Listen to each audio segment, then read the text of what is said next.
Depois dessa primeira etapa, em que se descreve a situação existente, é necessário encontrar as explicações para essa situação. A situação encontrada em cada um dos setores indicados está relacionada a outros setores.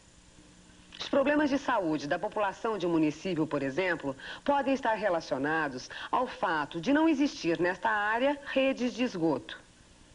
A estas explicações da situação existente, dá-se o nome de diagnóstico da situação. Para que você possa entender melhor como são feitos os estudos preliminares e o diagnóstico de uma situação, vamos conversar com uma pessoa que já participou da elaboração de um planejamento municipal, a professora Marília Libório. Marília, como foi o seu trabalho no município de Regente Feijó? Nós passamos por uma fase primeira e muito importante para o planejamento, que foi a fase de levantamento preliminar, que é chamada fase descritiva. Com esta fase, nós pudemos levantar toda a realidade num nível mais superficial. Fizemos um trabalho de campo, onde todos os professores estiveram em contato direto junto da população. Depois, numa segunda fase, chamada de gabinete, nós trabalhamos com todos os documentos possíveis que estavam à disposição sobre o município de Regente Feijó. Juntando todos os depoimentos coletados na fase de entrevista dessa pesquisa de campo, associado a todos os dados levantados nos documentos e nas leituras que nós conseguimos obter, e chegamos à elaboração de um documento que é chamado de diagnóstico.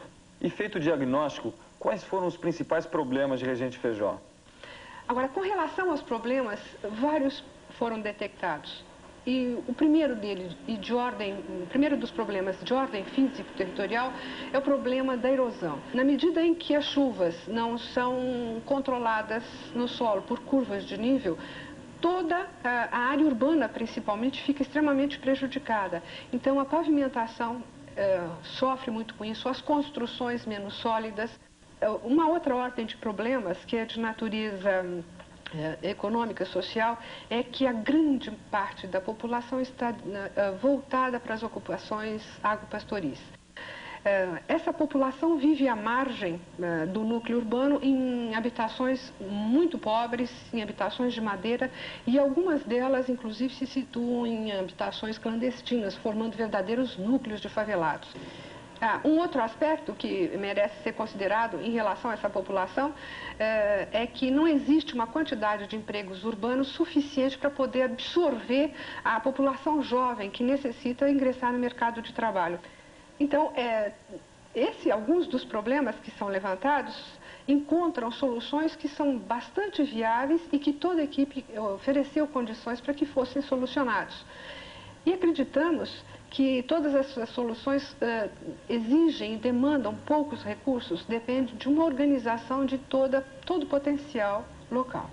Depois de detectar os problemas e indicar as soluções possíveis, é necessário fazer um plano de ação. Esse plano deve indicar o que vai ser feito, quando vai ser feito, quanto vai custar, de onde virá o dinheiro e outros recursos e quem vai realizá-lo. E como foi feito o plano de ação? Esse plano de ação foi uma consequência natural de todas as propostas que foram enviadas para a Prefeitura. Na medida em que as alternativas foram várias e que foram oferecidos todos os instrumentos possíveis para cada uma das alternativas, o prefeito fez a sua opção e nós criamos um instrumento de ação, que é o plano de ação, e que sentimos que de alguma forma vem sendo colocado em prática. Obrigado, Marília. Depois de fazer o plano, é preciso executar as ações previstas por ele. Essas ações são realizadas pela própria população ou pagas por ela, através de taxas e impostos sobre seus serviços. Por tudo isso, é muito importante que a população participe do processo de planejamento. A geografia, como vimos, é muito útil no planejamento. Além disso, a geografia pode ser usada para ajudar no entendimento de outras disciplinas, como, por exemplo, a história. A geografia que aprendemos nas escolas, através da nossa experiência, através da nossa observação, ou através dos diversos veículos de comunicação, nos ajuda a compreender melhor o mundo em que vivemos.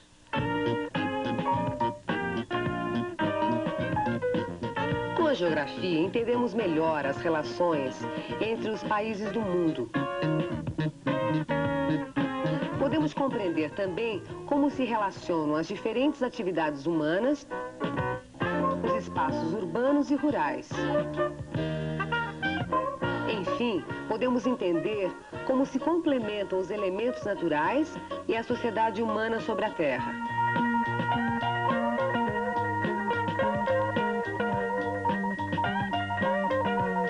Conhecendo o nosso mundo e o nosso papel nele, podemos participar melhor dos processos de transformação da realidade.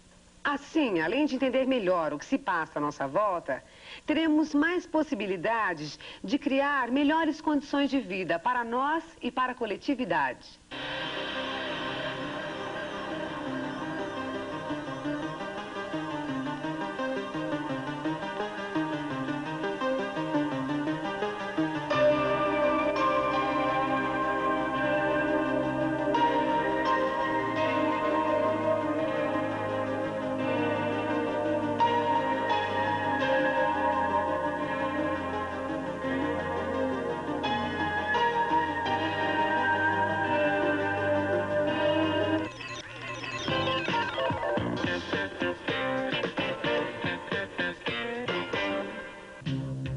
Neste domingo no Globo Ciência, você vai saber por que o cérebro dos orientais é mais desenvolvido que o dos ocidentais.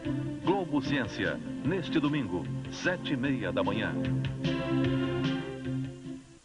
Em todo o país, nas capitais, no interior e nas mais distantes zonas rurais, eles estão trabalhando, se esforçando, enfrentando todas as dificuldades pelo nosso amanhã. São as professoras e professores do ensino fundamental. Aqueles que acompanham e orientam os primeiros passos das nossas crianças em direção a um futuro melhor. Valorizar o professor é um dever de toda a sociedade e do Estado.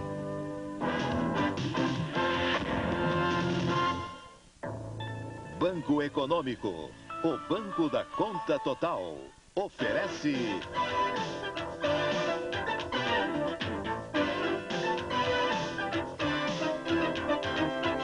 Bom dia, Brasil!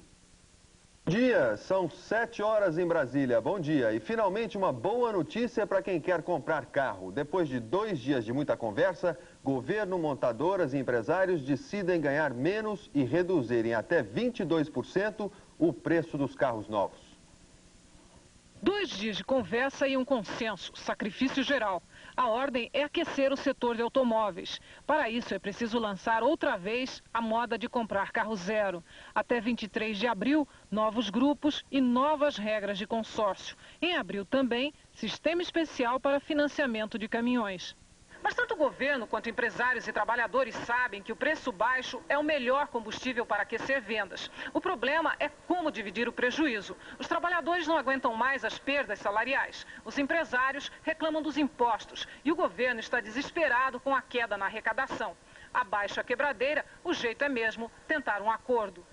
O governo abriu mão de 12 pontos percentuais no IPI e ICMS. A indústria, 7,5% na margem de lucro e as revendedoras 2,5%. Resultado, preço final do carro 22% mais baixo. As agitações prosseguiam e os conservadores cada vez mais faziam oposição ao governo, às reformas liberais e às reivindicações das províncias. Numa tentativa de construir um governo mais forte e coeso, as diversas facções políticas se uniram e transformaram a regência trina em regência una. O primeiro regente foi o padre Diogo Antônio Feijó, que havia sido ministro da Justiça no início da regência trina. Feijó era um político de tendência liberal moderada. O segundo regente foi Pedro de Araújo Lima, bem mais conservador que Feijó. Nenhum dos dois, no entanto, conseguiu conter as revoltas provinciais e a luta política na capital.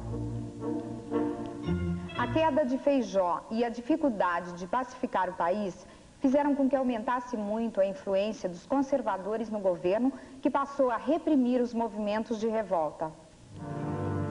Os liberais, numa tentativa de retomar sua influência política, passaram a lutar pelo fim da regência e pela entrega do trono ao príncipe herdeiro. No entanto, Dom Pedro de Alcântara ainda não havia completado a idade necessária para assumir o governo. Era preciso, portanto, antecipar sua maioridade.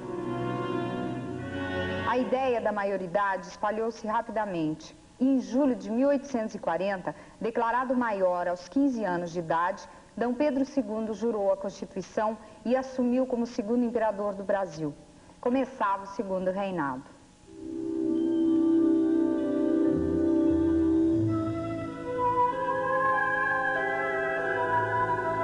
A volta da figura centralizadora de um imperador acalmou as lutas entre os políticos da corte. A trégua política facilitou a vitória das tropas imperiais sobre algumas das revoltas provinciais. No entanto, alguns desses movimentos persistiam em pontos isolados, como a Revolução Farroupilha no Rio Grande do Sul e a Revolução Praieira em Pernambuco. Quando o segundo reinado se iniciou, os dois primeiros partidos políticos já haviam sido formados, o Partido Liberal e o Partido Conservador. A Assembleia Legislativa e os ministérios que assessoravam D. Pedro II eram compostos por representantes desses dois partidos. Os ministros de D. Pedro II eram escolhidos de acordo com a composição da Assembleia e com as conveniências do momento. As eleições, fraudulentas ou não, às vezes davam a vitória aos liberais e às vezes aos conservadores. Havia também a possibilidade de se estabelecerem alianças entre facções dos dois partidos.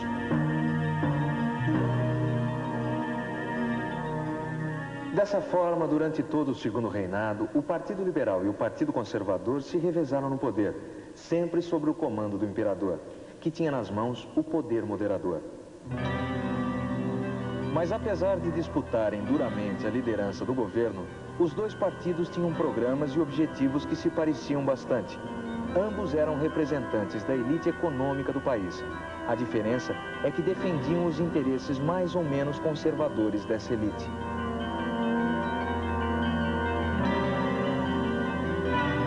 A figura centralizadora de D. Pedro II, a alternância dos partidos políticos no governo e a pacificação do país pela força levaram o Brasil a uma razoável estabilidade política, que foi característica predominante de praticamente todo o segundo reinado e que possibilitou o desenvolvimento econômico do país. No próximo programa, vamos falar desse desenvolvimento. Até lá!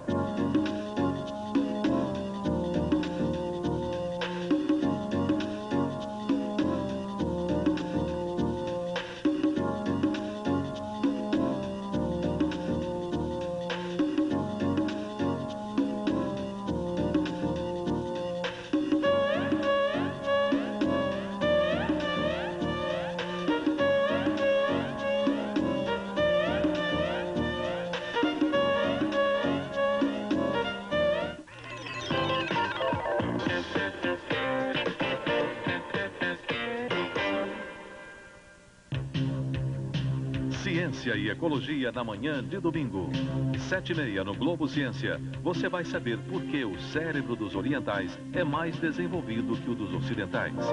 E às 8 da manhã no Globo Ecologia, a luta das principais organizações não governamentais contra a destruição do meio ambiente. Globo Ciência e Globo Ecologia, juntos na manhã de domingo, a partir de 7h30 da manhã.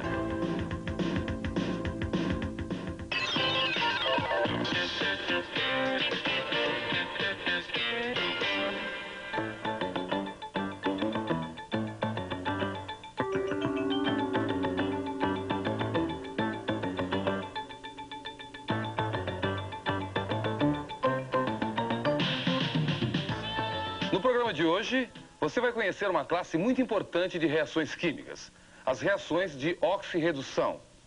As reações de oxirredução são, por exemplo, aquelas que provocam corrosão de metais. A corrosão de metais significa a perda desses metais. A corrosão de metais na indústria química, petrolífera, naval, automobilística, nos meios de transporte, implica em perdas anuais que atingem bilhões de cruzeiros em todo o mundo. Além disso, há perdas de vidas humanas por causa de acidentes, causados por falhas de materiais metálicos. A corrosão dos metais é uma transformação química. Nessa transformação, os metais perdem suas propriedades metálicas.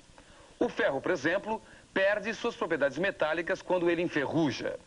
A ferrugem é um produto de uma transformação química do ferro. O ferro metálico é formado por átomos de ferro, unidos por ligação metálica. É essa ligação que dá ao ferro suas propriedades. Graças à ligação metálica, o ferro é um material resistente e que pode ser moldado em fios, barras, chapas e tantas outras formas. Na ferrugem, não há ligação metálica, por isso não há propriedades metálicas. A ferrugem não conduz corrente elétrica, é quebradiça e se desagrega facilmente. A reação de formação da ferrugem não é muito simples e também não é muito conhecida. Mas testes de laboratórios permitiram obter dados a respeito das condições em que a ferrugem se forma.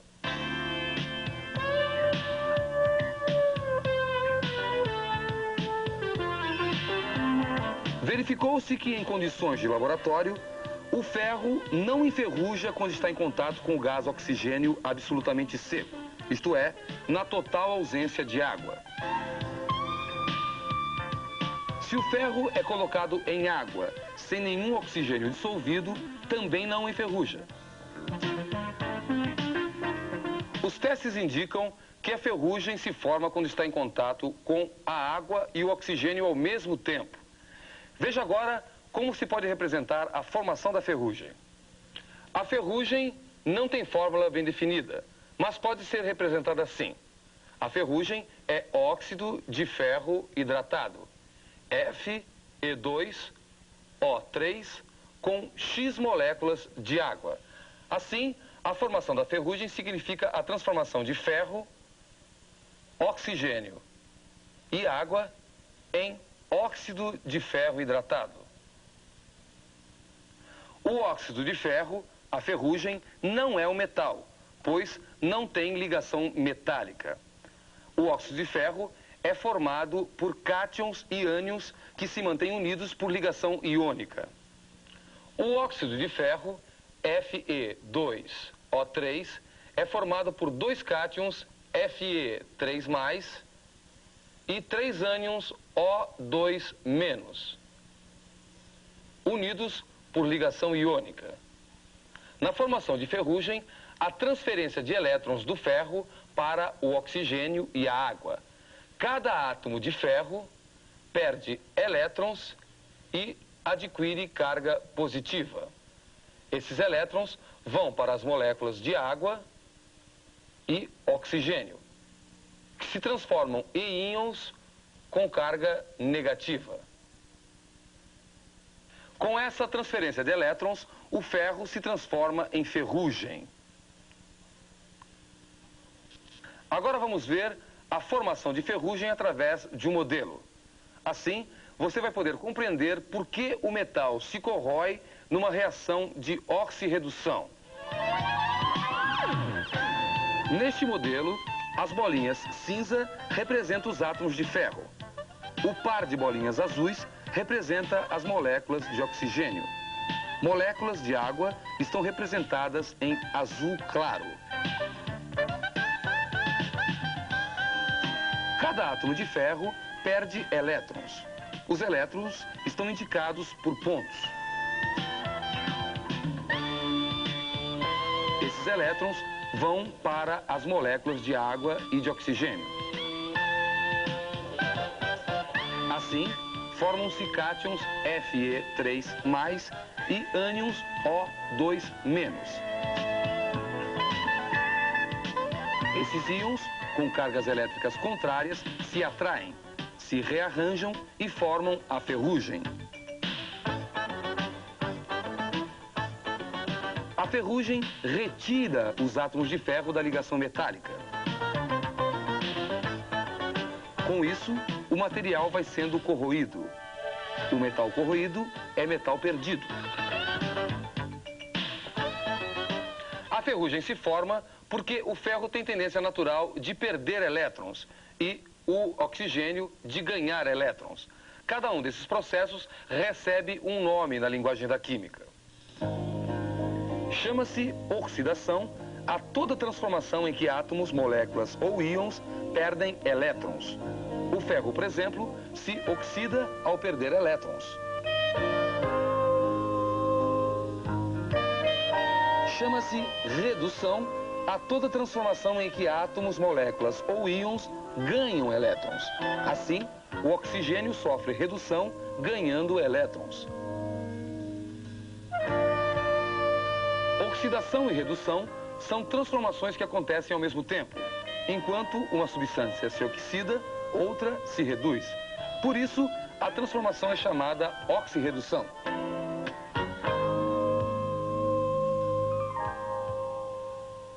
Entre todos os elementos químicos, os metais são os que têm maior tendência a perder elétrons, isto é, de se oxidar. Veja alguns exemplos dessa tendência.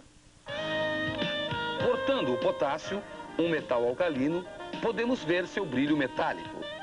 Se ficar em contato com o ar, em pouco tempo ele perde essa propriedade metálica.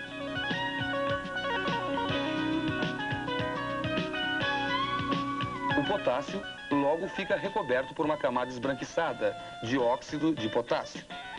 Esse material é formado por cátions K+ e ânions O2-. O potássio está oxidado e o oxigênio reduzido. O potássio e outros metais alcalinos têm grande tendência a se oxidar. Outros metais como o magnésio, o ferro, o cobre, o zinco e o alumínio não se oxidam facilmente como os metais alcalinos, mas também têm tendência a formar cátions. O alumínio, por exemplo, reage com o oxigênio do ar, formando o óxido de alumínio. Neste composto, o alumínio está na forma de um cátion Al3+, ou seja, está oxidado. Mas qual o efeito da oxidação no alumínio? As panelas, por exemplo, ficam corroídas?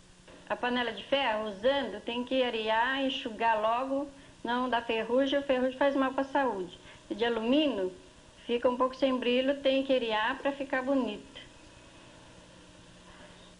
No caso do alumínio, a oxidação não provoca corrosão, como ocorre com o ferro. O óxido de alumínio, Al2O3, é uma substância incolor e transparente, e muito dura. O próprio óxido de alumínio forma uma camada que protege a peça da corrosão, impedindo que a oxidação continue ocorrendo. A oxidação dos metais não é provocada apenas pelo oxigênio do ar, mas por muitas outras substâncias. Substâncias como os gases carbônico, sulfuroso e sulfídrico também produzem oxidação de metais. Em regiões industriais, onde o ar é muito poluído, esses gases estão presentes em grande concentração. Por isso, nessa atmosfera, os metais se oxidam mais intensamente e sua conservação é mais difícil.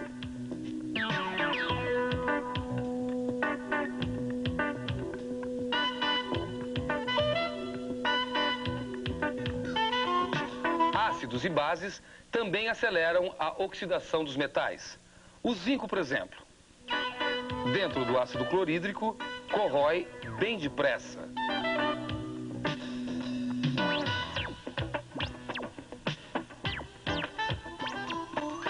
O zinco perde elétrons, sofre oxidação.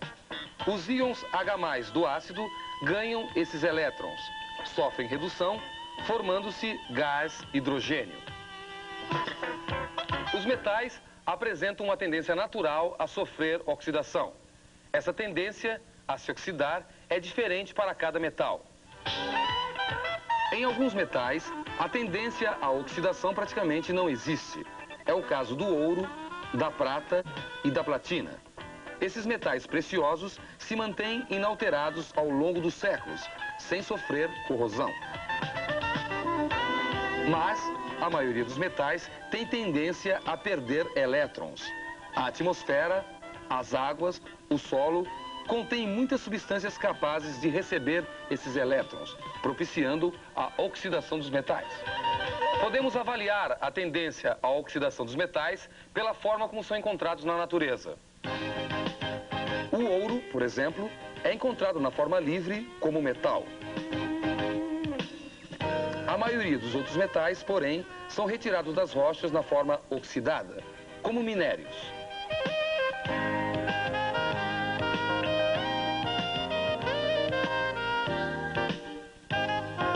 Na natureza, metais como o ferro, o alumínio, o zinco e o níquel são encontrados principalmente na forma de óxidos.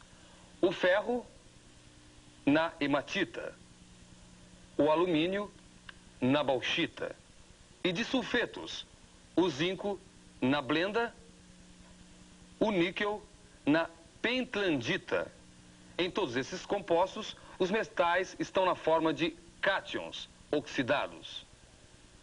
Para obter os metais, o homem precisa transformar quimicamente esses compostos, isto é, reduzir os cátions metálicos que encontra na natureza.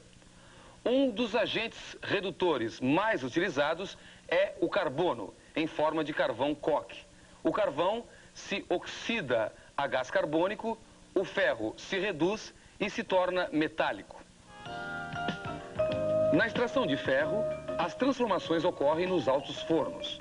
São transformações de alto custo. Toneladas e toneladas de carvão são consumidas na redução do ferro. Além disso, são necessárias temperaturas acima de 1000 graus Celsius, o que consome muita energia. Podemos dizer que as propriedades metálicas são uma grande conquista do homem, graças ao conhecimento sobre oxirredução que ele vem acumulando ao longo do tempo. O homem evoluiu muito com a descoberta dos metais. Saiu da Idade da Pedra, modificou sua história. Mas, até hoje, precisa pagar um alto preço para extrair metais e mantê-los reduzidos, sem oxidar. Porque a tendência natural dos metais é de se oxidarem novamente. No próximo programa, você vai conhecer as propriedades oxidantes da água. Até lá!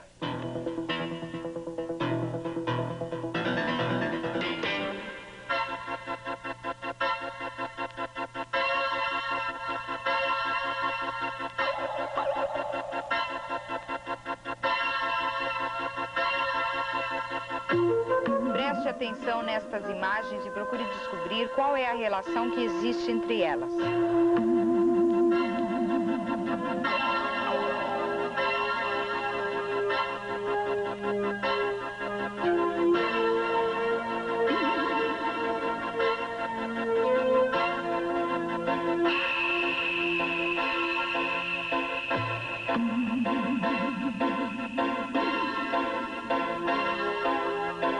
Os três fenômenos que nós vimos ocorrem graças à energia nuclear. A luz emitida pelo Sol e pelas outras estrelas é liberada através das reações nucleares. Ao longo da sua história, o homem conseguiu obter e controlar a energia nuclear, utilizando-a, infelizmente, como arma de guerra.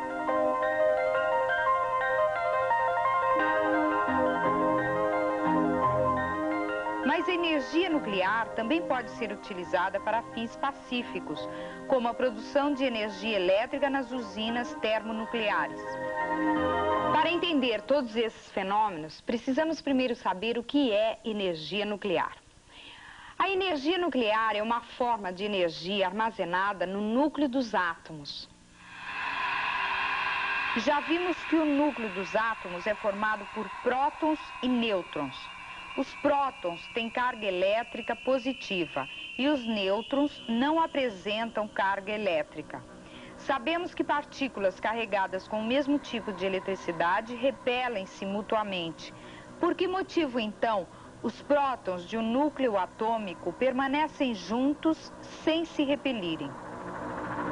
Isso acontece porque existem forças de atração entre essas partículas. E por atuarem no núcleo dos átomos, essas forças recebem o nome de forças nucleares. As forças nucleares são forças de atração que atuam nas partículas do núcleo, prótons e nêutrons, quando elas estão muito próximas. Dessa maneira, no mesmo núcleo atômico, próton atrai próton, nêutron atrai nêutron e próton atrai nêutron através de forças nucleares. A força de atração entre essas partículas é maior que a força de repulsão e assim o núcleo permanece unido.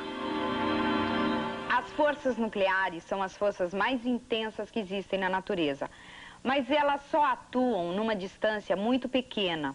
Elas são forças de curtíssimo alcance. Por essa razão, os núcleos atômicos são tão pequenos. Seu tamanho é determinado pelo alcance das forças nucleares. O núcleo dos átomos das diferentes substâncias contém quantidades variáveis de prótons e nêutrons. O tamanho desses núcleos é determinado pelo número de partículas que os compõem.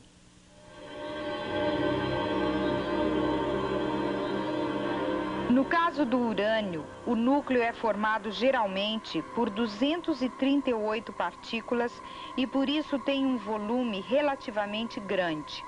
Nesses núcleos, os prótons superficiais, separados por uma distância igual ao diâmetro do núcleo, exercem entre si forças de atração nucleares aproximadamente iguais às forças de repulsão elétrica.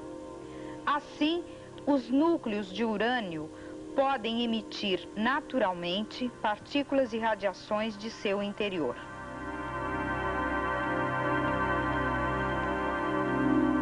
Isso acontece porque as partículas da superfície do núcleo estão submetidas a forças de atração de menor intensidade que as do centro do núcleo e assim podem ser repelidas eletricamente.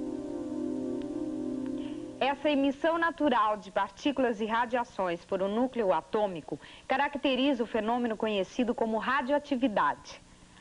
Certos elementos químicos, como o urânio, o bismuto e o rádio, por exemplo, apresentam radioatividade natural. Mas, em princípio, os núcleos de átomos de qualquer elemento podem ser transformados artificialmente em átomos radioativos.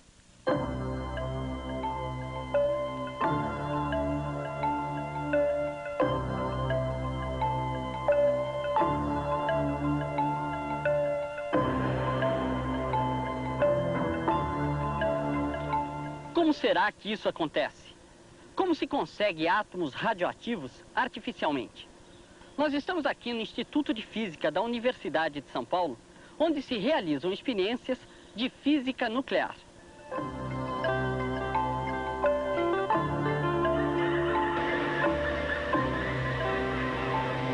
E quem vai nos ajudar a responder essas perguntas é o professor Luiz Carlos Gomes, que é físico nuclear.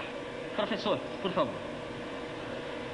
Nós sabemos que a força nuclear é que mantém o núcleo coeso.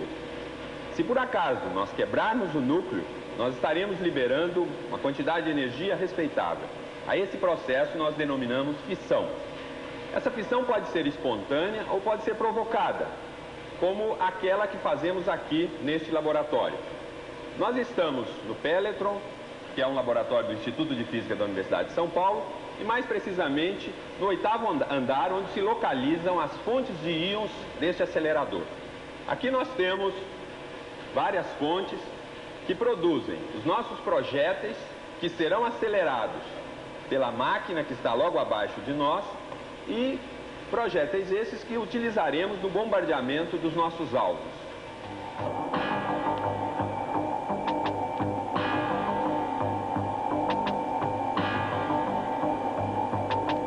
Esse é o acelerador Peletron, que está contido dentro desse tanque de aço. O feixe de partículas produzido no 8º andar é acelerado por esse acelerador a uma tensão de 8 milhões de volts.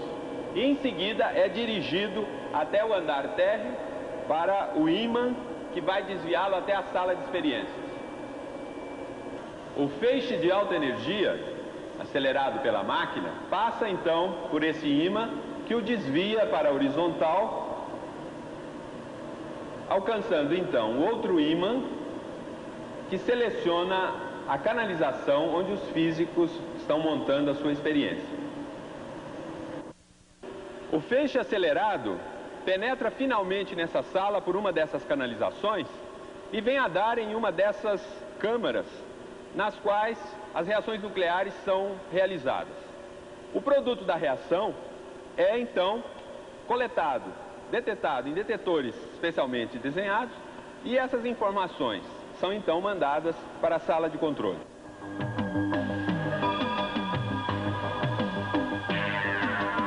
Essa é a sala de controle do Pelletron. Por esses equipamentos se controla o funcionamento de toda a máquina. O resultado das reações nucleares que se dão naquela sala de experiência são enviados para cá e acumulados nos computadores que temos aqui ao lado. Inclusive, a reação de fissão mencionada é estudada nesse laboratório porque ela permite o estudo da liberação da energia nuclear. Muito bem. E uma das maneiras de se conseguir energia nuclear é quebrando o núcleo dos átomos de elementos radioativos. É isso que se chama fissão nuclear. Vamos ver uma representação gráfica que mostra como isso acontece.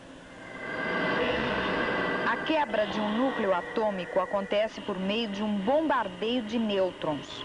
Veja, um nêutron atinge um núcleo de urânio, provocando sua quebra em 2 pedaços.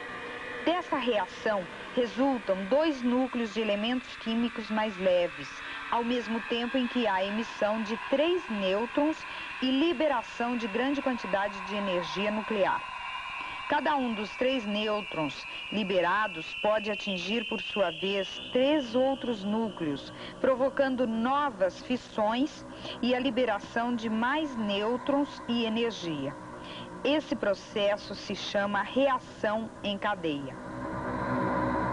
Para que você tenha uma ideia mais clara do que é uma reação em cadeia, preste atenção na cena que vem a seguir. O espaço que você está vendo está quase que totalmente tomado por peças de dominó. Se derrubarmos a primeira peça, vamos provocar uma reação em cadeia. Uma das peças vai cair e derrubar outra e mais outra e assim por diante, até que todas elas caiam. E isso vai acontecer num espaço de tempo bem curto. Veja.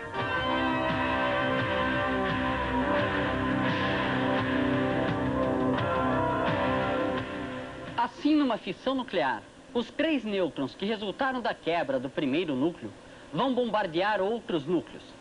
Desse segundo bombardeio, mais nêutrons serão liberados juntamente com mais energia nuclear. Esses nêutrons, por sua vez, vão bombardear outros núcleos e assim por diante. Essa reação em cadeia na fissão nuclear é um processo muito rápido quando não controlado. As explosões de bombas atômicas ocorrem por fissão nuclear não controlada. Nessas explosões, a liberação de enormes quantidades de energia nuclear num intervalo de tempo de aproximadamente 1 milésimo de segundo. O resultado da explosão é a destruição de toda forma de vida numa área que pode atingir alguns quilômetros. Os efeitos da radioatividade afetam a vida nessa região durante muito tempo. Nas usinas termonucleares, a energia térmica que vaporiza a água da caldeira é conseguida através da fissão controlada do urânio no reator da usina. Reator é o lugar onde ocorrem as reações nucleares. O controle da reação em cadeia é feito colocando-se grafite junto ao urânio. O grafite é uma substância que tem grande facilidade de absorver nêutrons. Assim, grande parte dos nêutrons liberados na fissão dos núcleos do urânio é absorvida pelo grafite. E com isso, a velocidade da reação em cadeia diminui. Controlando a reação em cadeia, a energia liberada pela fissão do urânio pode ter uma utilização pacífica. Aqui no Instituto de Pesquisas Energéticas e Nucleares, há um reator nuclear em funcionamento. Existe também o reator nuclear de Angra dos Reis, que possui a capacidade de gerar 1 milhão de quilowatts de potência elétrica. Alguns hospitais também possuem pequenos reatores, que são utilizados em tratamento radioterápicos. A energia nuclear não é liberada apenas por fissão. Existe outro tipo de reação que pode liberar grandes quantidades de energia nuclear. É a fusão nuclear. Na fusão, dois núcleos atômicos se juntam formando um elemento químico mais pesado. Esse processo, portanto, é o oposto da fissão nuclear. No interior das estrelas ocorre esse tipo de reação nuclear. A pressão e a temperatura têm valores tão altos que núcleos de hidrogênio se fundem, formando núcleos de hélio. O Sol, por exemplo, é uma estrela que era composta por hidrogênio e que vem se transformando numa estrela de hélio por fusão nuclear. Vamos ver como ocorre a fusão nuclear nas partículas que compõem a matéria do Sol. O núcleo de hidrogênio é formado por um próton. Na fusão nuclear, 4 núcleos de hidrogênio, ou seja, 4 prótons, fundem-se, formando 2 prótons e 2 nêutrons, ou seja, um núcleo de hélio. Uma pequena parte da massa dos prótons que participam da fusão é transformada em energia e outra parte se agrupa formando o núcleo de hélio. Quem explicou esse fenômeno de transformação de matéria em energia foi o físico alemão Albert Einstein, na teoria da relatividade publicada em 1905. Einstein explicou que a energia emitida por uma estrela é gerada por transformação de matéria em energia através de reações de fusão nuclear. No Sol, a cada segundo, 564 toneladas de hidrogênio se fundem, formando 560 toneladas de hélio. As 4 toneladas restantes transformam-se em energia que é emitida em todas as direções do espaço. As bombas atômicas de hidrogênio, conhecidas como bombas H, são as armas de maior poder destrutivo já inventadas pelo homem. Elas explodem por fusão nuclear não controlada. A bomba H usa como detonador uma pequena bomba atômica de fissão nuclear. Dessa forma, são conseguidas as altas temperaturas necessárias para que a fusão nuclear tenha início. A quantidade de energia liberada por fusão nuclear é milhares de vezes maior que a quantidade de energia liberada por fissão. O homem não conseguiu ainda desenvolver nenhum processo para controlar a fusão nuclear. Se esse controle for conseguido, o problema da produção de energia na Terra provavelmente estará resolvido. No próximo programa, nós vamos falar sobre a energia em movimento. Até lá!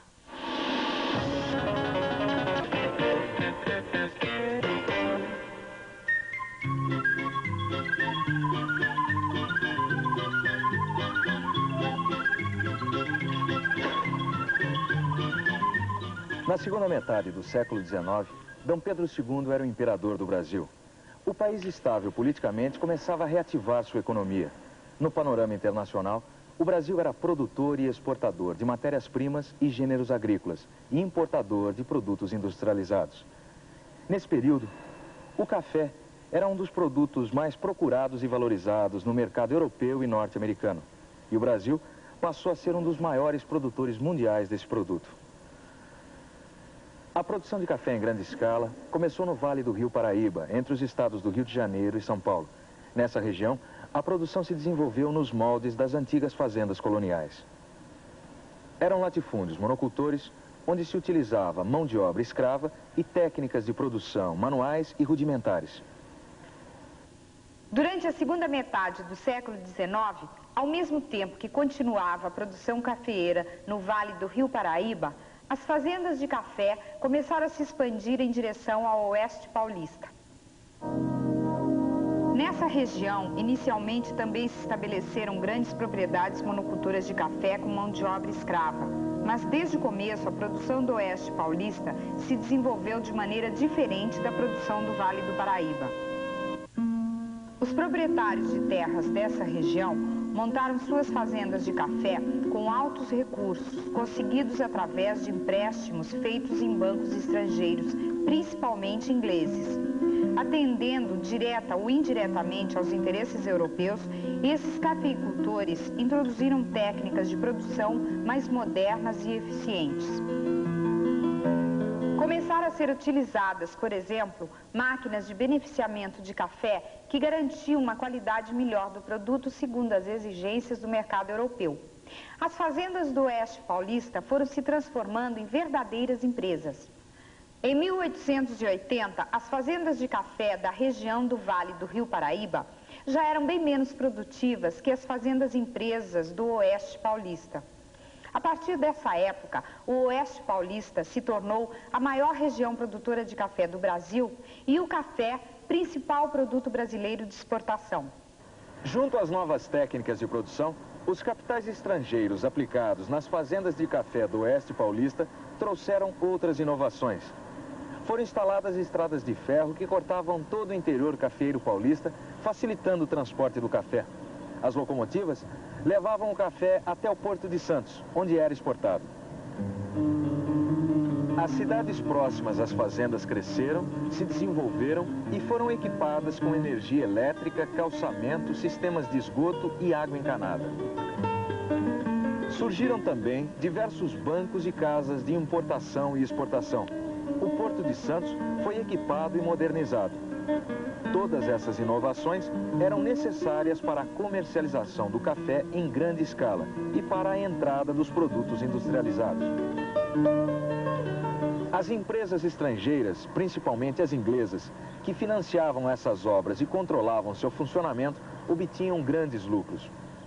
De todas essas mudanças e inovações trazidas pela expansão da produção cafeeira, a mais importante foi a substituição da mão de obra escrava pela mão de obra livre. Desde o início do século XIX, a Inglaterra vinha pressionando todos os países e colônias sob sua influência, inclusive o Brasil, para que deixassem de utilizar mão de obra escrava. Para a economia inglesa, era mais interessante que o trabalho no Brasil fosse assalariado.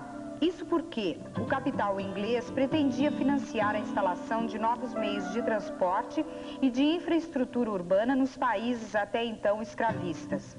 E para isso, era fundamental a criação de camadas sociais médias que pudessem se utilizar dessas inovações. No Brasil, as pressões inglesas, nesse sentido, sempre encontraram muita resistência. Depois de tantos anos de escravismo, o trabalho manual era visto de maneira pejorativa, sendo reservado apenas aos escravos. Além disso, a maioria dos grandes proprietários de terras de norte a sul do país continuava utilizando a mão de obra escrava por considerarem a opção mais rentável dentro do sistema produtivo existente. As pressões inglesas sobre o Brasil continuaram, até que em 1850 foi promulgada uma lei que extinguia o tráfico negreiro nas costas brasileiras, a Lei Eusébio de Queiroz. Mas os escravos continuaram entrando no Brasil através do contrabando, porém em menor quantidade. Assim, o preço dos escravos aumentou muito e houve uma intensificação do tráfico interno. Os proprietários de escravos do Nordeste passaram a vendê-los para o Sul, onde a produção cafeeira se expandia.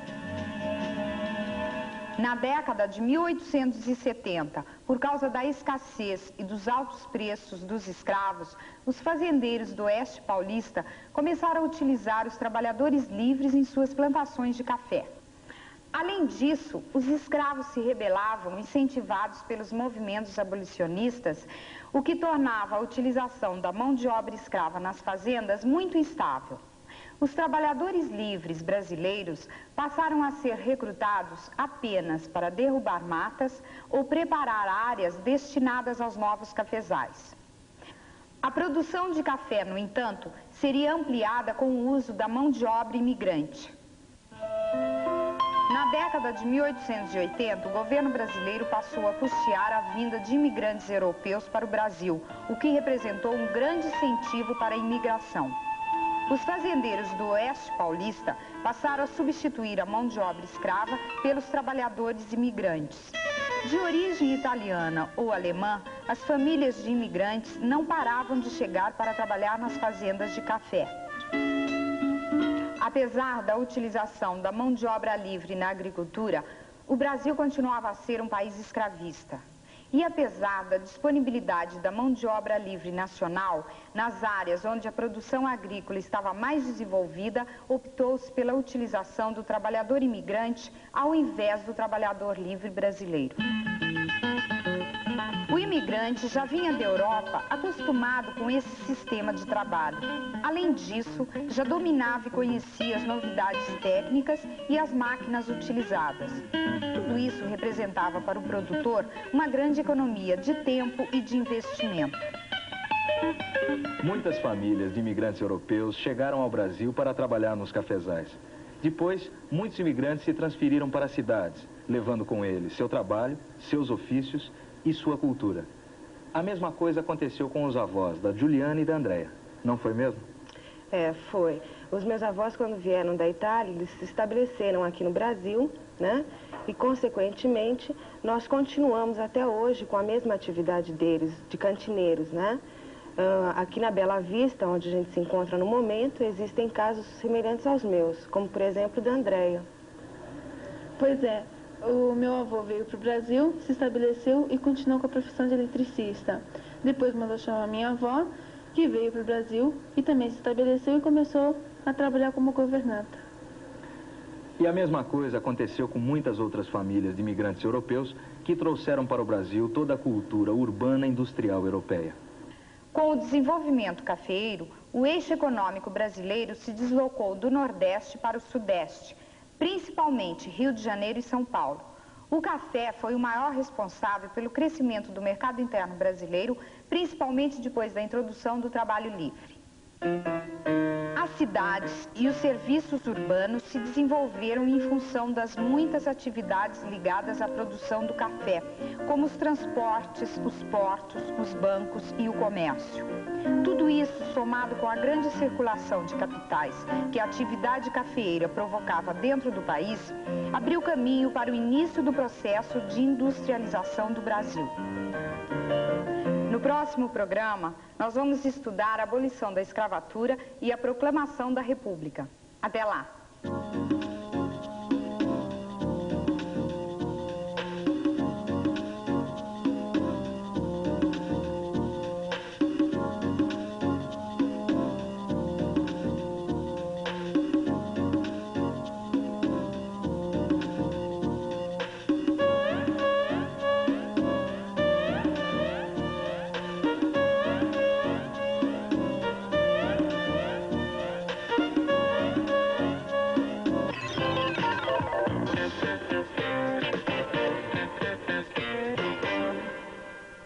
Você acha que paulistas e cariocas se entendem? De ponta cabeça. De cabeça pra baixo. Ô mocinha, por favor, a sua carta. Que carta? Eu fiquei de lhe escrever, né? Programa Legal, na Ponte Aérea Rio-São Paulo. Mas só quando ligo a TV no Programa Legal. Reapresentação hoje, na Terça Nobre, depois de Pedra sobre Pedra. Globo e você, tudo a ver. Na agricultura existem dois países chamados Brasil. Um que colhe dólares lá fora, outro que colhe desperdício aqui dentro. 35% dos hortifrutigranjeiros deixam de alimentar as pessoas porque se estragam no caminho. Para fazer este Brasil ter a eficiência do outro, o governo do Brasil criou o Programa Brasileiro da Qualidade e Produtividade. Participe! Para semear um país com qualidade total, você também deve sair a campo.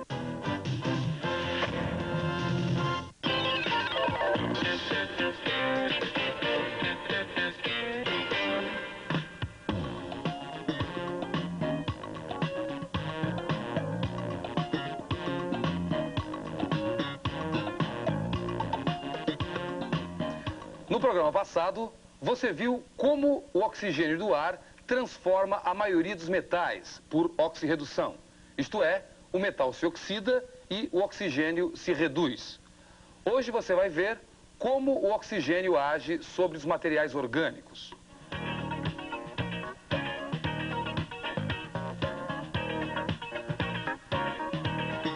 Materiais orgânicos são aqueles formados basicamente por compostos de carbono. Materiais de origem vegetal e animal são materiais orgânicos.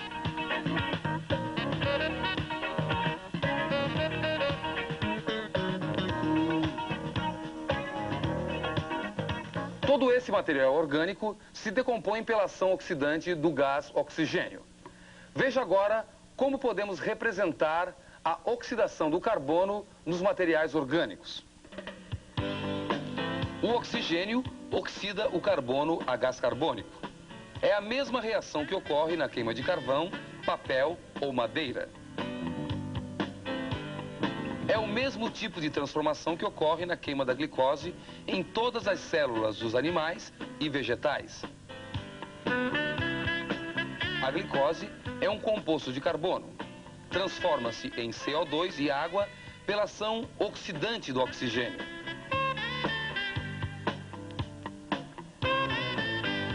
O oxigênio do ar é responsável pela oxidação do lixo, esgoto, animais e vegetais mortos e outros materiais orgânicos. No entanto, essa oxidação é muito lenta quando o material orgânico está em contato apenas com o ar. A oxidação de materiais orgânicos é mais rápida quando fungos e bactérias aeróbicas entram em ação. As bactérias e a maioria dos fungos aeróbicos são seres microscópicos que se alimentam de compostos de carbono e absorvem o oxigênio do ar. É dentro das células desses pequenos organismos que o oxigênio oxida o carbono a gás carbônico. Os fungos e as bactérias aeróbicas vivem e se reproduzem graças à energia liberada na transformação do carbono em gás carbônico. Esta laranja, por exemplo, está sendo decomposta. Ela apresenta uma camada de um material esverdeado, o bolor. O bolor é formado por uma grande quantidade de fungos decompositores. Esses fungos se alimentam dos compostos de carbono que formam as células da laranja. Dentro das células dos fungos, esses compostos são oxidados. Assim, o gás oxigênio possibilita a vida dos animais e plantas e também dos seus decompositores. Com o tempo, a laranja vai se decompor totalmente e os átomos que formavam suas células passarão a formar o gás carbônico e outras substâncias. Mas nem todas as bactérias e fungos decompositores usam o gás oxigênio para viver. Existem fungos e bactérias que decompõem materiais orgânicos através de reações químicas que não envolvem gás oxigênio. Nesse caso, os compostos de carbono são transformados em gás metano, CH4, e outras substâncias.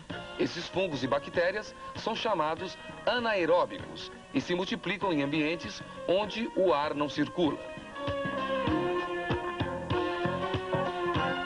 A ação oxidante do gás oxigênio também ocorre na água.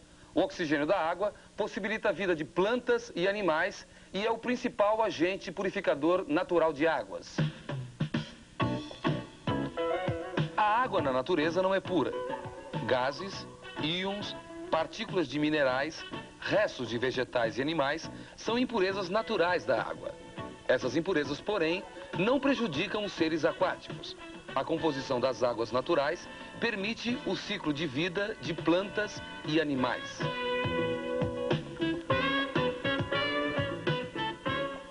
Muitas impurezas da água são tóxicas quando estão na sua forma reduzida, mas perdem essa propriedade quando se oxidam. Os gases metano, amônia e gás sulfídrico, por exemplo, são tóxicos e têm odor desagradável. Essas substâncias são formas reduzidas do carbono, nitrogênio e enxofre. Mas, em águas ricas em oxigênio, esses gases são oxidados e produzem substâncias inofensivas a plantas e animais. Assim, o gás oxigênio dissolvido nas águas do planeta é um agente de limpeza dessa água. Quando não há oxigênio, a água fica turva, escura, mal cheirosa, como nos pântanos, poças e águas paradas. Nessas águas, o material orgânico se decompõe muito lentamente, porque a superfície não entra em agitação e o oxigênio não se dissolve.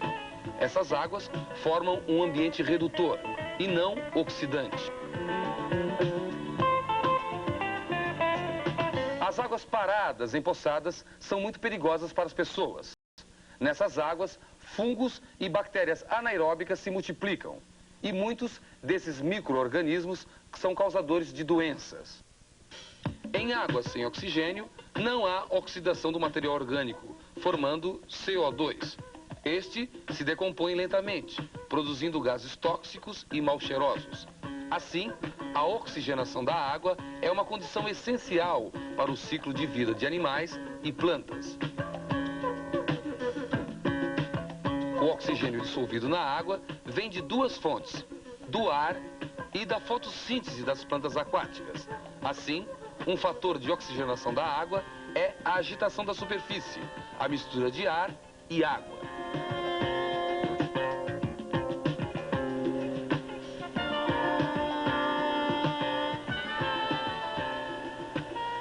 Neste aquário, o ciclo de vida é garantido pelo oxigênio contido no ar, borbulhado constantemente. Isso faz com que o oxigênio se dissolva na água. Mas a solubilidade do oxigênio em água é muito pequena, 10 partes por milhão. Isto é, para cada tonelada de água, só 10 gramas de oxigênio se dissolvem.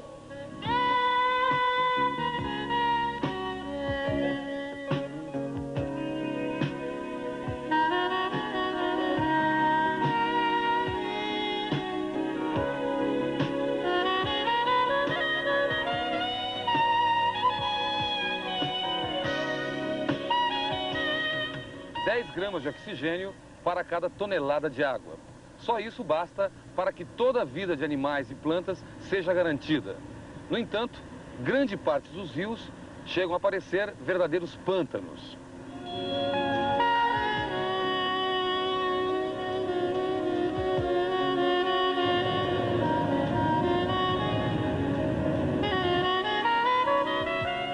A água deste rio é um ambiente redutor e não oxidante. Não há vida no rio porque não há oxigênio para decompor materiais orgânicos e nem para a respiração de plantas e animais. Um dos principais fatores de poluição da água de rios é a perda do oxigênio dissolvido. Durante as últimas décadas, toneladas de esgoto e lixo vêm sendo jogadas nos rios. Tudo isso além de resíduos orgânicos industriais. Esses resíduos representam enormes quantidades de compostos de carbono. Esses compostos são oxidados por fungos e bactérias, mas esse processo consome oxigênio.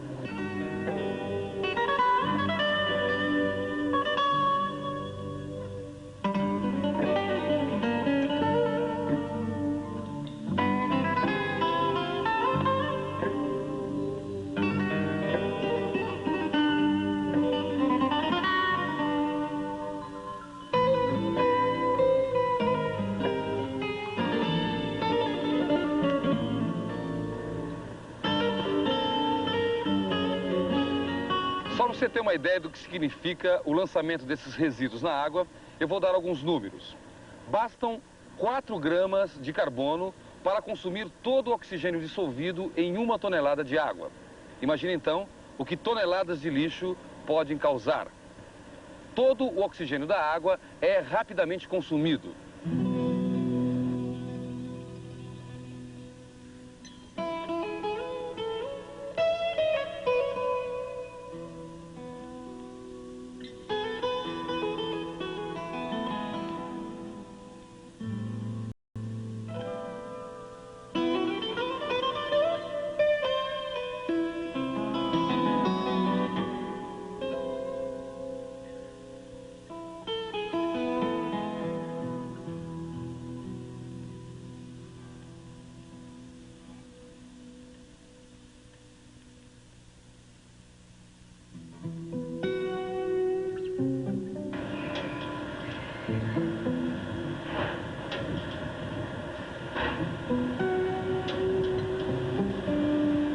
Na purificação natural da água, Uma pequena quantidade de material orgânico leva muitos dias para ser oxidado. Os fungos e as bactérias não conseguem decompor este material instantaneamente. Assim, não é possível a purificação natural da água se toneladas de lixo são lançadas todos os dias. Para recuperar as condições oxidantes da água, o homem criou estações de tratamento, como esta.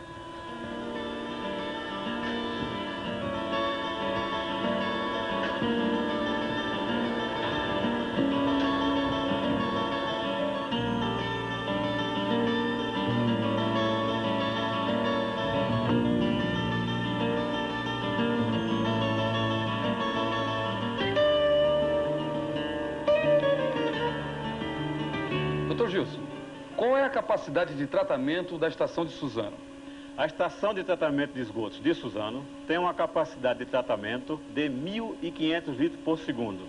Ela utiliza o conhecido processo biológico de tratamento denominado lodos ativados. E basicamente quais são as etapas de tratamento existentes na estação de Suzano? As etapas são duas. A primeira corresponde ao tratamento da fase líquida e a segunda ao tratamento da fase sólida.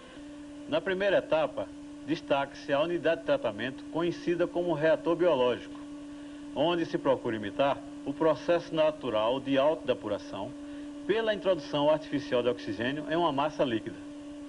Os sólidos que foram removidos dos esgotos são tratados posteriormente em digestores anaeróbios, onde os micro-organismos se desenvolvem na ausência de oxigênio. Após digeridos, os sólidos são desidratados em filtros prensa. Estes e os digestores são as unidades principais da fase sólida.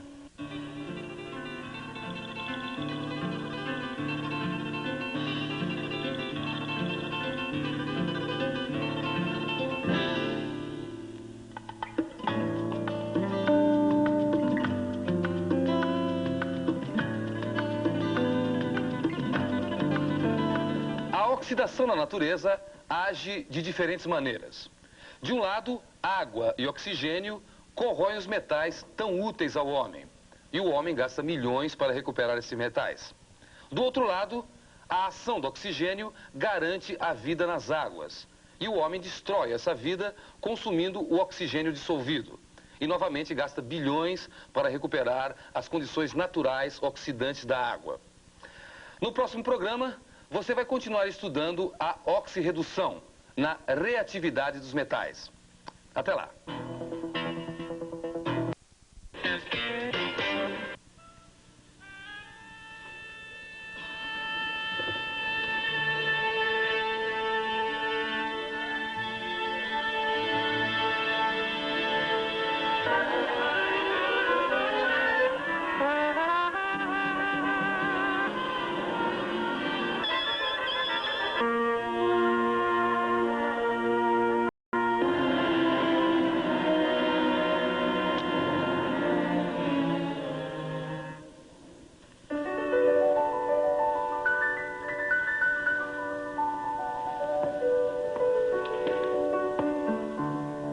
É realmente maravilhoso o universo da música e dos sons, não é verdade? E é incrível perceber como os sons se espalham, se propagam pelo ambiente. Repare. Ouviu como este acorde que ele tocou se propagou no ar? Como ele continuou sendo ouvido mesmo depois que ele foi tocado?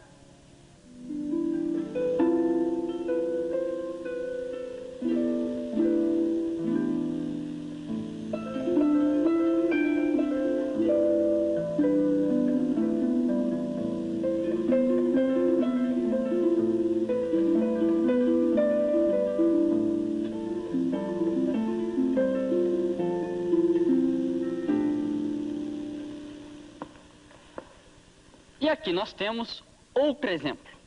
Por favor, você podia tocar um acorde qualquer para nós? Dá para ouvir daí? Dá, né? Mas não são apenas os sons que se propagam. Na natureza, diversos fenômenos apresentam essa característica. Quando atiramos uma pedra em um lago de águas calmas, notamos que a pedra atinge a água, provocando uma perturbação que se desloca na superfície do lago. Quando movimentamos a mão para cima e para baixo numa corda esticada, vemos a propagação desse movimento na corda. O encontro de duas nuvens carregadas de eletricidade produz um relâmpago.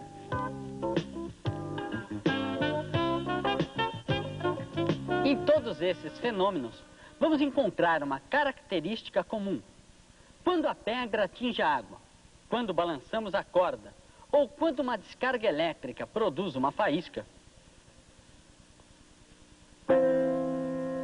ou quando tocamos um acorde no piano, está sendo produzida uma perturbação que se propaga. Em física, uma perturbação que se propaga é chamada onda. O movimento da água e da corda que nós vimos, assim como o som e a luz, são fenômenos ondulatórios. A característica mais importante da propagação de uma onda é que uma certa quantidade de energia se propaga sem que haja transferência de matéria de um lugar para outro. Esse fenômeno pode ser observado nesta situação. Uma rolha de cortiça está flutuando na superfície de um recipiente com água. Nessa água estão se propagando ondas. Repare que a rolha se move para cima e para baixo à medida que as ondas passam, sem sair do lugar que ocupa na superfície da água. A rolha sobe e desce graças à energia que a onda transporta na água. Podemos estudar a produção e propagação de ondas usando uma mola como esta. Veja, eu vou prender uma das extremidades da mola e ficar segurando a outra extremidade. Agora eu vou balançar a mão. Veja, a mola apresenta um movimento ondulatório.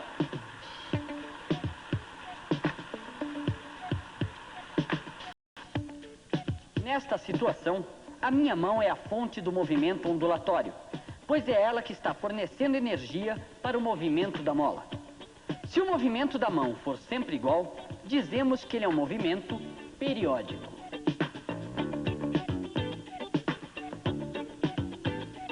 O movimento periódico é aquele que se repete sempre em intervalos de tempo iguais, como o movimento de oscilação de um pêndulo ou o movimento de rotação da Terra. O intervalo de tempo que um pêndulo ou a nossa mão demoram para realizar um movimento completo de vai e vem, uma oscilação, é chamado período.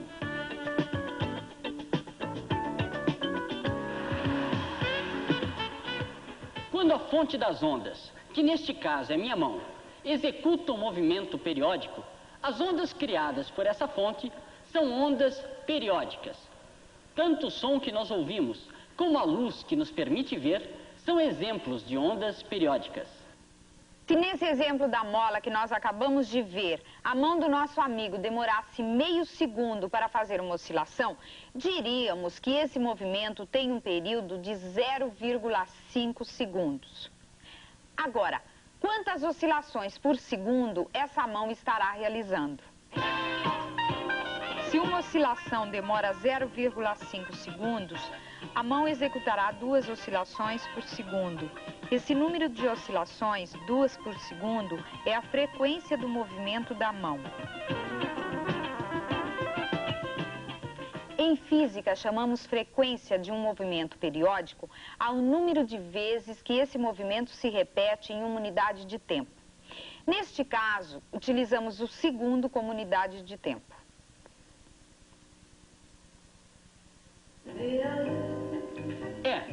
Mas nós podemos usar outras unidades. No caso das rotações de uma vitrola, por exemplo. Repare, quando está em funcionamento como agora, o prato de uma vitrola executa um movimento periódico de rotação.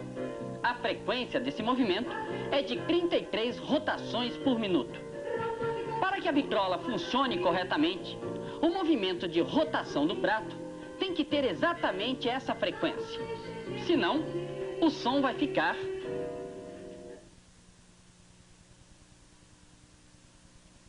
assim.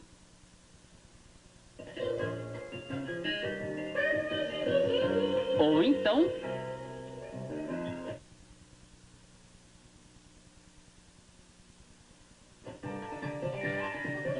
assim.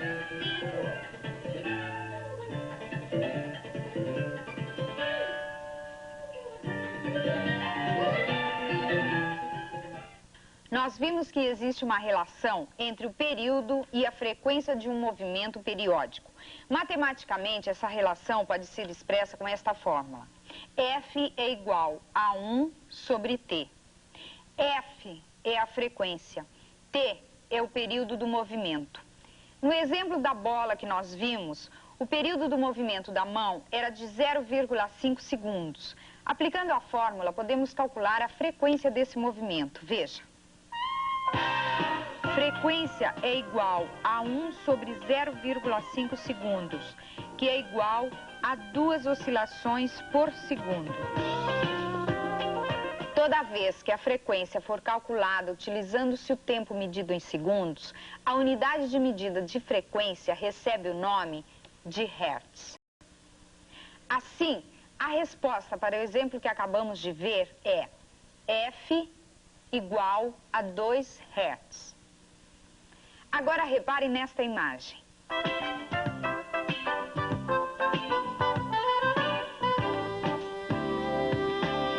Ela representa uma onda periódica produzida por uma mola, os pontos A e B, assim como os pontos X e Y, realizam movimentos iguais.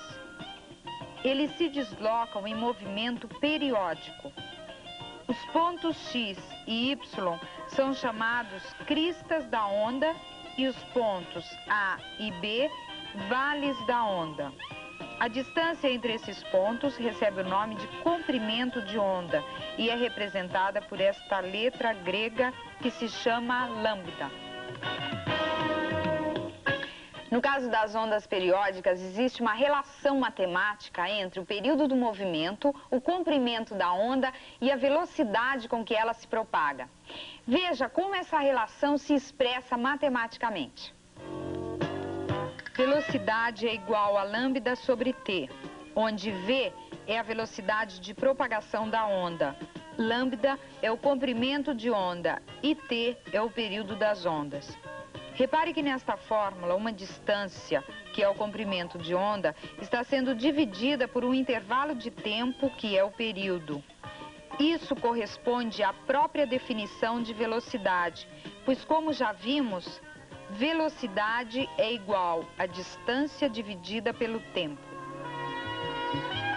Agora vamos substituir nessa fórmula os dados do nosso exemplo. Veja, substituímos d por lambda e ΔT por t, que representa o período. E fica assim, V é igual a lambda vezes 1 dividido por t.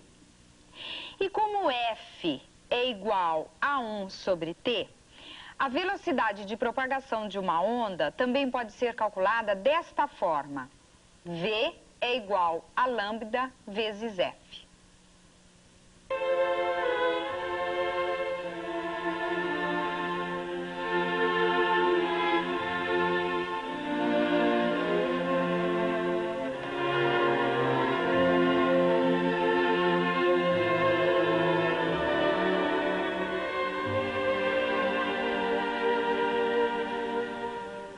Preste atenção para uma informação interessante sobre o movimento ondulatório. A velocidade com que uma onda se propaga não depende da maneira como ela é produzida. Ou seja, a velocidade de uma onda não depende da fonte, mas sim do meio em que a onda se desloca. Vamos ver alguns exemplos disso.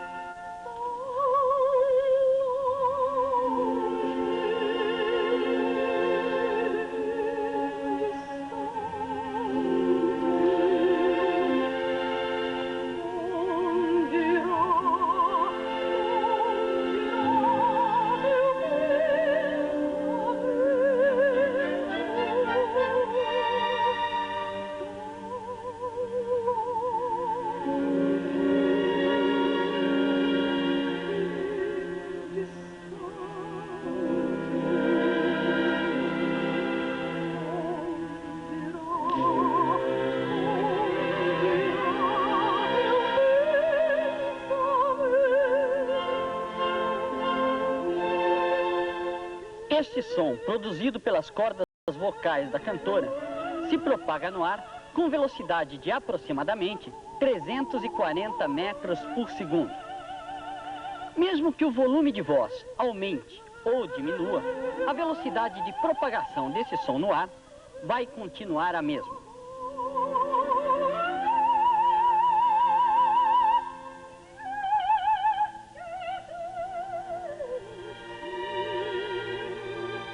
O som desses instrumentos também tem no ar mais ou menos a mesma velocidade, 340 metros por segundo.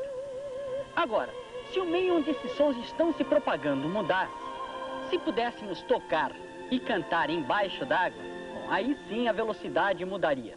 Na água, o som se propaga com velocidade de 1.450 metros por segundo.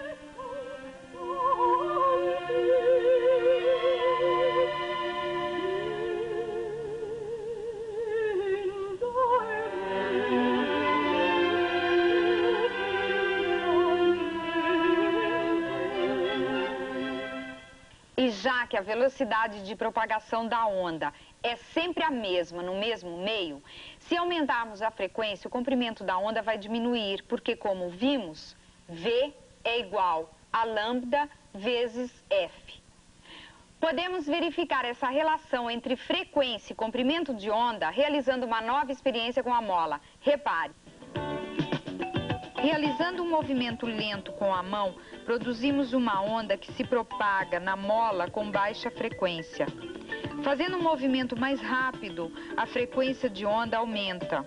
Nos dois casos, a velocidade de propagação é igual, pois a mola é a mesma. Para uma frequência maior, temos um comprimento de onda menor.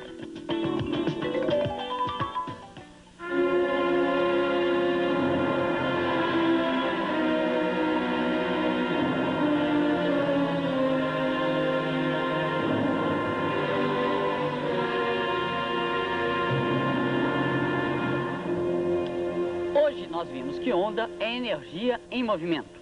As ondas periódicas se caracterizam pelo seu comprimento, período e frequência. A velocidade de propagação das ondas não depende da fonte que as produz, mas somente do meio em que elas se propagam. No próximo programa, nós vamos falar sobre um tipo específico de onda, as ondas eletromagnéticas. Até lá!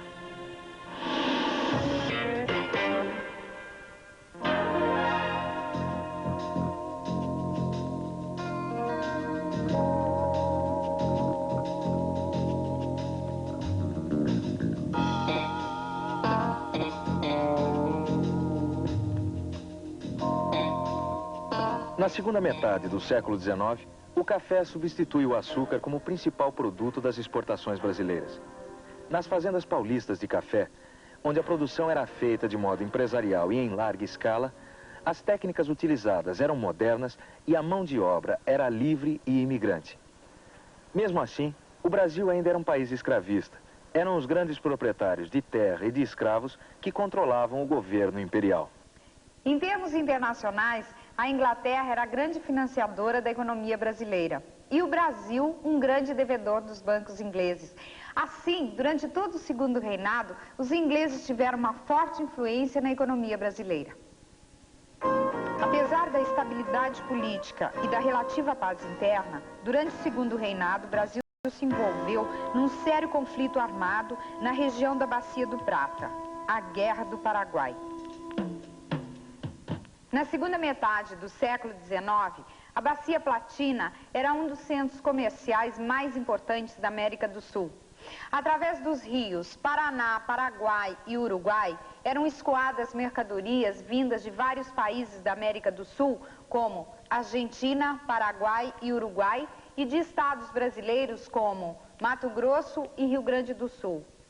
Os ingleses também utilizavam a Bacia do Prata para fazer com que seus produtos industrializados chegassem até o interior desses países. Por volta de 1860, o Paraguai era um país praticamente autossuficiente. Não dependia da importação de produtos industrializados e produzia praticamente tudo o que necessitava. Além disso, possuía redes de estradas de ferro, linhas telegráficas, fábricas e estaleiros. Não tinha dívidas externas e já havia abolido a escravidão e o analfabetismo. Suas pequenas propriedades agrícolas eram bastante produtivas. Seu comércio com países vizinhos e com a França era intenso. O comércio do Paraguai com a França era feito pela Bacia Platina nos portos do Uruguai. A política econômica independente do Paraguai e o seu desenvolvimento interno constituíam um forte empecilho para a penetração e o domínio inglês no mercado paraguaio. Além disso, a Inglaterra se sentia prejudicada pela concorrência paraguaia no comércio com os outros países da América do Sul. O Paraguai, por sua vez, protegia sua produção industrial, cobrando altas taxas alfandegárias para a entrada de produtos estrangeiros. E quando necessitava de produtos industrializados, o Paraguai comercializava com a França ou com países sul-americanos. O Brasil, influenciado e financiado pelos ingleses, interviu no Uruguai em 1864, depondo seu presidente, que era aliado do Paraguai. O novo governo uruguaio, atendendo aos interesses ingleses, impediu os paraguaios de comercializarem em seus portos. O Paraguai reagiu invadindo Mato Grosso e mobilizando suas tropas para entrar no Rio Grande do Sul. Em 1865, o Brasil se uniu à Argentina e ao Uruguai, formando a Tríplice Aliança para iniciar a guerra contra o Paraguai. A guerra durou 5 anos e terminou com a completa destruição do Paraguai. Sua população masculina foi praticamente eliminada. Restaram apenas velhos, mulheres e crianças. Suas plantações foram destruídas, suas fábricas desativadas. Só restava a fome, a miséria e as epidemias. Como se não bastasse, o Paraguai teve ainda que indenizar os países vencedores. Endividados e sem condições de se reerguer, os paraguaios se submeteram ao domínio dos ingleses, que tomaram conta de suas estradas de ferro, estaleiros, indústrias e de milhares de hectares de terra. Para manter a guerra contra o Paraguai durante 5 anos, os países da Tríplice Aliança, Brasil, Argentina e Uruguai, contraíram enormes empréstimos dos bancos ingleses. No final da guerra, Brasil, Argentina e Uruguai estavam totalmente endividados com a Inglaterra. Nesse período, grande parte das exportações de café do Brasil, que alcançava altas somas, se destinava ao pagamento da dívida externa brasileira.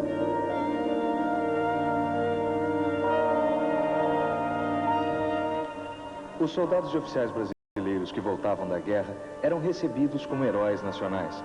Muitos escravos que haviam lutado na guerra recebiam a liberdade como recompensa.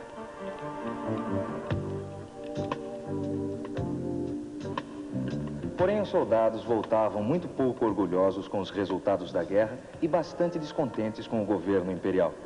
Além disso, o contato entre brancos e negros na frente de batalha difundiu entre os soldados ideais abolicionistas. Com a vitória do Paraguai, o exército brasileiro se fortaleceu muito, passando a manter um corpo de soldados regular, profissional e equipado. No entanto, o exército não tinha representantes no governo. Mesmo os gabinetes militares eram ocupados por civis. Tudo isso contribuiu para a formação de uma corrente de oposição ao governo imperial dentro do próprio exército brasileiro. Na América do Sul, nessa época, o Brasil era o único país que ainda não havia se transformado numa república. Dessa forma, durante a Guerra do Paraguai, os soldados e oficiais brasileiros entraram em contato com as ideias republicanas. Rapidamente, a oposição do exército ao governo imperial se transformou num movimento republicano.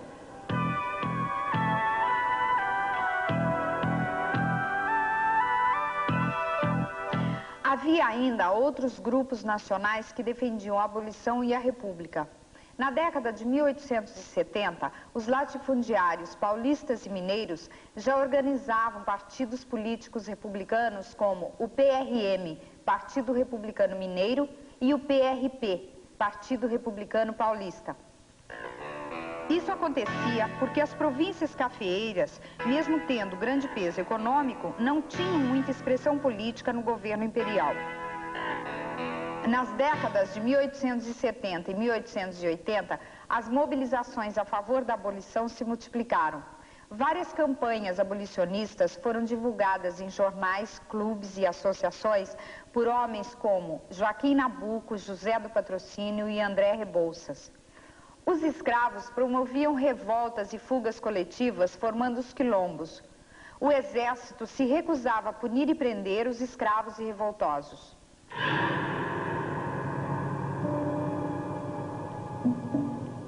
No entanto, o governo imperial resistia às inúmeras pressões sociais e políticas internas e externas e não decretava o fim da escravidão no Brasil. Isso acontecia porque, nessa época, a maioria do gabinete ministerial, do Senado e da Câmara dos Deputados era composta pelos conservadores, que representavam os latifundiários e escravistas. O governo imperial, sofrendo muitas pressões, decidiu então decretar algumas leis paliativas, que não traziam benefícios para os escravos, mas que serviam para acalmar os ânimos. Entre elas, a Lei do Ventre Livre de 1881 e a Lei do Sexagenário de 1885. Os movimentos abolicionistas prosseguiam e a Assembleia continuava resistindo às pressões. Chegou a um ponto que a situação se tornou insustentável e a 13 de maio de 1888, finalmente, a princesa Isabel promulgou a Lei Áurea, que pôs fim à escravidão no Brasil. O último setor econômico e social brasileiro que ainda apoiava o governo imperial era o dos latifundiários e escravistas. Com a Lei Áurea, também esse setor se indispôs com o governo. Depois de um ano de tentativas de acordos e de propostas reformadoras, civis e militares uniram-se para derrubar o governo imperial. Era 15 de novembro de 1889. Através do Marechal Deodoro da Fonseca, o Exército depôs o gabinete ministerial e José do Patrocínio, na Câmara Municipal do Rio de Janeiro, declarou proclamada a República. Não houve nenhuma resistência. 2 dias depois, o imperador e sua família partiram para a Europa. Era o fim do Império Brasileiro e o início da República.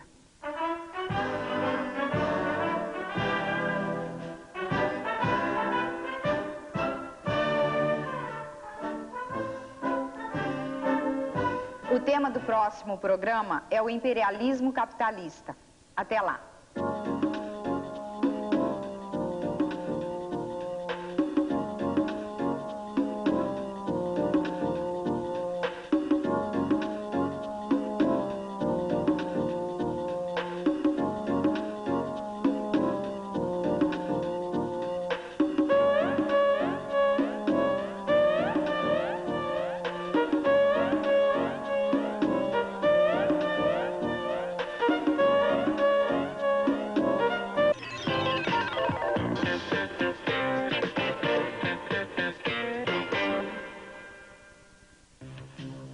Neste domingo, no Globo Ciência, você vai conhecer uma nova tendência educacional, o construtivismo. Um novo jeito de ensinar que respeita o modo de pensar das crianças.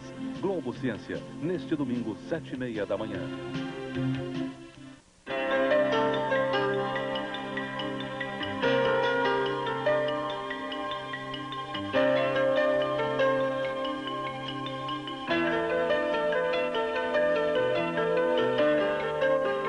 Na minha profissão, há um lugar para você. Faça como eu. Venha ser sargento do Exército.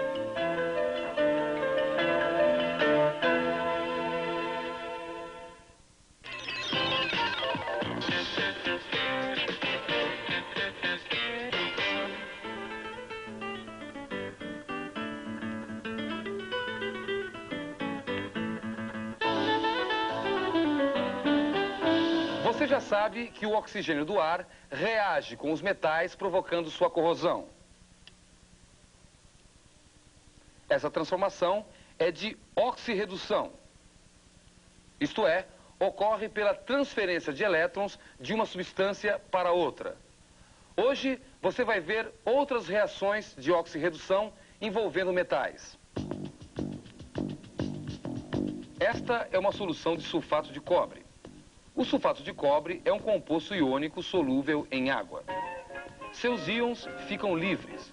Cátions cobre 2+, e ânions SO4 2-. Os íons cobre 2+, conferem cor azul à solução. Uma pequena placa de zinco é introduzida na solução. A placa é formada por átomos de zinco unidos por ligação metálica. Neste sistema, ocorrem transformações.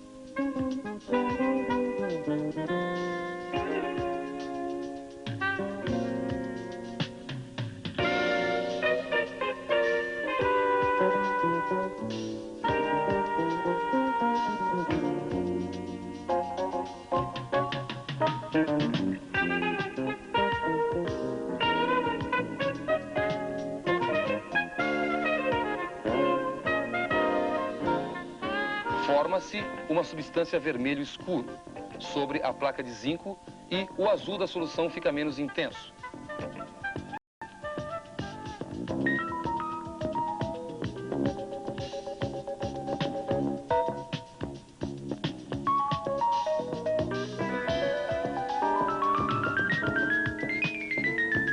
Com o passar do tempo, o depósito sobre o zinco aumenta. E o azul da solução está ainda menos intenso. A cor azul da solução tornou-se menos intensa. Isso nos indica que a concentração de cátions, cobre mais 2, diminuiu na solução, pois são esses cátions que conferem a cor azul à solução. Por outro lado, o material que se depositou em cima da lâmina de zinco é o cobre metálico, finamente dividido.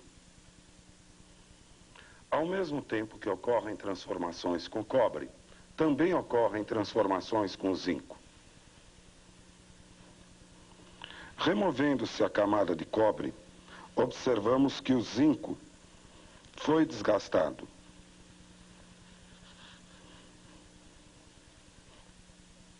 Os átomos de zinco passaram para a solução na forma de cátion zinco mais 2.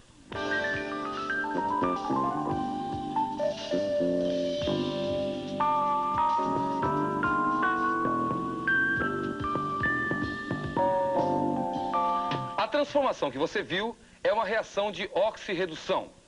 Veja agora o que acontece na reação entre o zinco metálico e o sulfato de cobre em solução.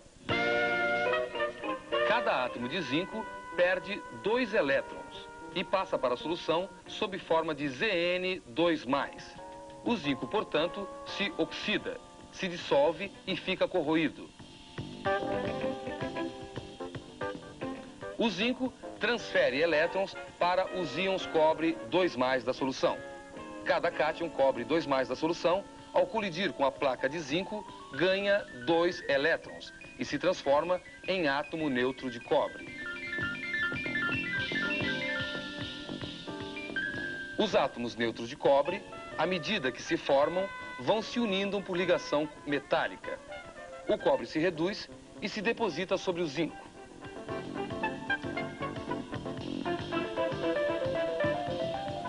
Essa transferência de elétrons ocorre porque o zinco é mais reativo que o cobre. O zinco tende a se oxidar e o cobre a se reduzir. Veja como podemos representar essa transformação de oxirredução. Essas equações mostram a oxidação do zinco e a redução do cobre. Essas duas etapas ocorrem ao mesmo tempo e podem ser representadas por uma única equação de oxirredução. Íons cobre 2+ reagem com o zinco metálico, produzindo cobre metálico e íons Zn2+.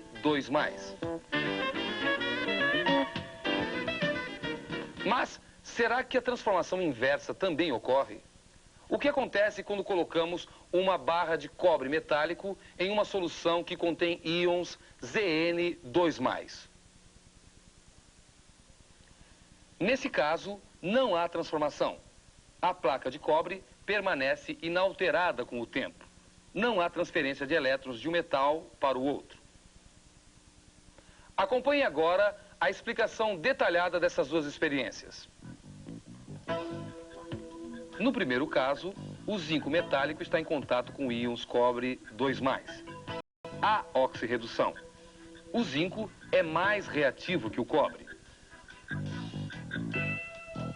O zinco tem maior tendência a perder elétrons que o cobre. No segundo caso, o cobre metálico está em contato com íons de zinco. Não há oxirredução. O cobre é menos reativo que o zinco. O cobre não transfere elétrons para o zinco. Existem metais, porém, que são ainda menos reativos que o cobre. São metais com menor tendência a se oxidar do que o cobre, como a prata, por exemplo. Veja o que acontece quando o cobre metálico é colocado numa solução de nitrato de prata. O nitrato de prata, AgNO3, quando dissolvido em água, forma íons livres Ag+, e NO3-. A prata está na forma oxidada. Uma placa de cobre metálico está imersa nesta solução. Veja o que acontece. A solução vai ficando azul e a placa de cobre fica recoberta por prata metálica, na forma de agulhas brilhantes. Com o passar do tempo, a solução fica mais azul. Essa cor é conferida pelos íons Cu2+. São os átomos da placa de cobre que perdem 2 elétrons e passam para a solução como cátion. Cada cátion Ag+ da solução, ao colidir com a placa de cobre, ganha um elétron e se transforma num átomo neutro. Os átomos neutros de prata se unem por ligação metálica e formam os cristais de prata, depositados no cobre. Esta reação também é de oxirredução. O cobre, neste caso, se dissolve porque está em contato com cátions de prata, um metal ainda menos reativo que o cobre. Veja a representação desta reação. Cada átomo de cobre perde 2 elétrons. É a oxidação do cobre. Cada 2 cátions de prata, Ag+, ganham esses 2 elétrons. É a redução dos íons prata. Ocorre oxirredução entre cobre metálico e íons de prata. Assim, entre cobre, zinco e prata, há uma diferença de reatividade. O cobre é menos reativo que o zinco, mas é mais reativo que a prata.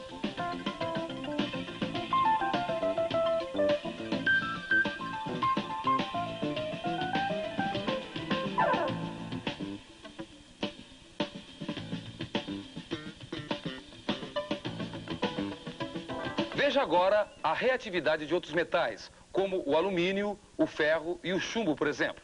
Vamos compará-los com o cobre. Colocamos uma plaquinha de cada um desses metais em solução de sulfato de cobre. Nos 3 casos, há deposição de cobre metálico. Alumínio, ferro e chumbo transferem elétrons para o cobre. São metais mais reativos que o cobre. Alumínio, ferro e chumbo, porém, têm diferentes tendências a perder elétrons.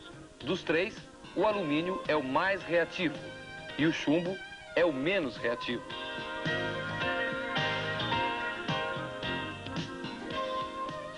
Realizando-se inúmeras experiências de oxirredução entre metais, foi possível obter uma fila de reatividade de metais.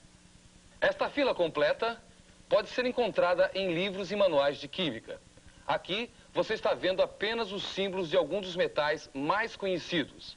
A seta indica a ordem crescente de reatividade desses metais.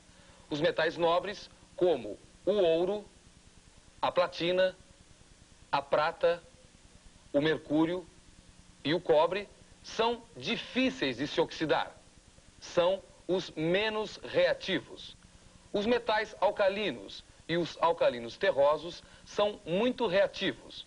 O potássio, o cálcio, o sódio e o magnésio são os mais reativos de todos. O hidrogênio não é um metal, mas está na fila de reatividade dos metais. Vamos ver por quê. Zinco e cobre são colocados em solução de ácido clorídrico. No caso do zinco, há transformação. No caso do cobre, não. Isso acontece porque a solução ácida contém íons H+, e o zinco é mais reativo que o hidrogênio. O zinco transfere elétrons para os íons H+. Forma-se gás hidrogênio e o zinco se dissolve. O cobre é menos reativo que o hidrogênio. Por isso, não transfere elétrons para os íons H+. Não há reação.